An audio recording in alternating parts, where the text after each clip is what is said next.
Johannesburg is South Africa's industrial and economic hub. But Johannesburg is also a city of contrast. Blacks and whites and Indians, exactly the sort of tension from which great literature can be made. Little wonder Johannesburg is home to Nadine Gordimer, winner of 1991 Nobel Prize for Literature. Nadine, what have you been working on lately? Well, I've been finishing a new novel. I've been very busy. And I've also been working on a documentary film. The novel that you're working on, what is that novel about? Well, it's called The House Gun. Why that title? Well, we live in a time when it may not be so in India. I had the feeling it wasn't in my short visit there. But in most big cities in the world, people, middle-class people, have a gun in the house as you have a house cat. It's just part of ordinary bourgeois living.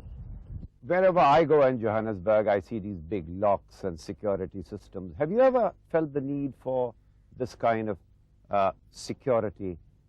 Have you felt insecure in Johannesburg? You'll probably notice mine must be one of the few places you've been into where you didn't have to ring a communication thing, you just came in the gate. I just feel I can't live in a prison. It may be foolish, but you know, I take normal care driving around the town, but I can't make my house a prison. Have you ever been mugged in Johannesburg? Once. What happened? Well, I was driving home at night a couple of years ago on my own, and I stopped at a traffic light. It was a summer night, the window was open. Somebody jumped on and put a great big knife here. I was very frightened, and I grabbed from my handbag and said, "Here, you know, take it." At that point, a car came round the corner, and this would-be thief got a fright and dropped off. And then I drove away, and I thought, he didn't even get my bag, he'd gone. I thought, I'm becoming paranoid like all these whites in Johannesburg. It never happened. And then I looked down, and you know this thin little bit of skin you have here, this was cut. As he pulled the knife away and I did this, it slit, so I knew it had happened. Nadine lives in this elegant house with her husband. Born in South Africa of a Jewish mother and a Latvian father, Nadine is mother of 2 daughters and a son. Nadine, you are a person with multiple identities. Now, which one of these identities are you most comfortable with? My identity is a South African. Take it further, I'm a white African. I don't belong in Europe. It so happened that my mother tongue is a European language, but despite the fact that since I was 30 years old, until then I had not traveled at all, but since then I've traveled a great deal. But this is my only home. It's the only place to which I feel I'm committed. And I have tried, in my small way, during the apartheid years. I never submitted to being in the white lager. I always fought apartheid, and I feel, and it seems that my black comrades accept this, that I'm accepted as a South African.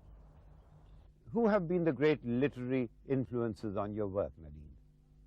Chekhov, of course, was a tremendous influence on me. Marcel Proust.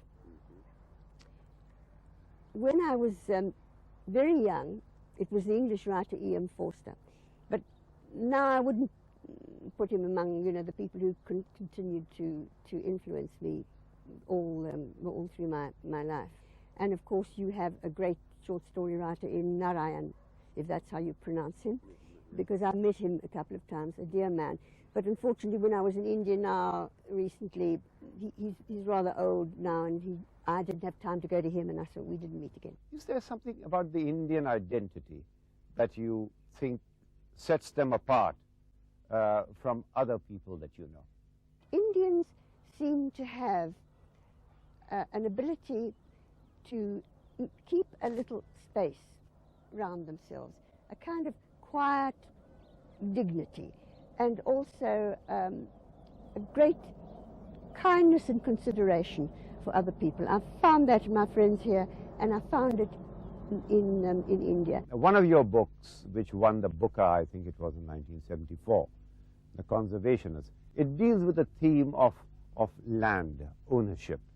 You know, themes which were relevant in India also. Buying a house, buying something with a piece of paper, you know, does that really make you owner of this piece of land?